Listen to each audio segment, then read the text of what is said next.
In today's video, I'm going to teach you to upload CapCut videos to YouTube. First, go ahead and open CapCut on your device, give it a moment to load, and once you're in, import your video. Import simply means bringing your footage into the editor so you can work on it. You can import a single clip or multiple clips if you've got a longer project. After the video appears on your timeline, take the time to finish any edits you want. This could include trimming the beginning or end, cutting out mistakes, adjusting volume, or adding music, text, and transitions. The key is to make sure you're happy with the final result before you send it out. When you're done editing, look for the button that prepares your video to leave the editor. In many versions of CapCut, this is called export, or it might look like a sharing arrow.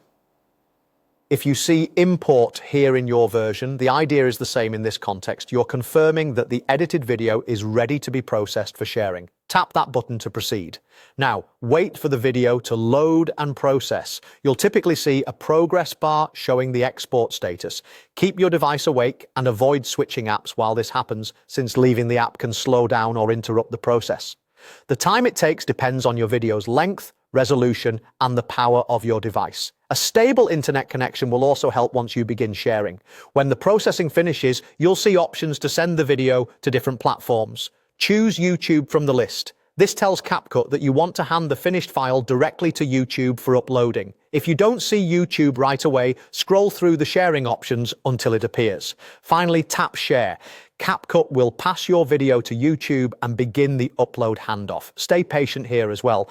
Large files can take a bit of time. If a confirmation appears, follow the on-screen prompts to complete the share. Once you've tapped Share and the transfer begins, avoid closing the app until it's done to prevent interruptions. That's all there is to it. Open CapCut, import your video, finish your edits, prepare the file by tapping the export or share button, let it load, pick YouTube, and then tap share. With these simple steps, you can move your polished CapCut project onto your YouTube channel quickly and confidently. Thanks for watching and enjoy sharing your work.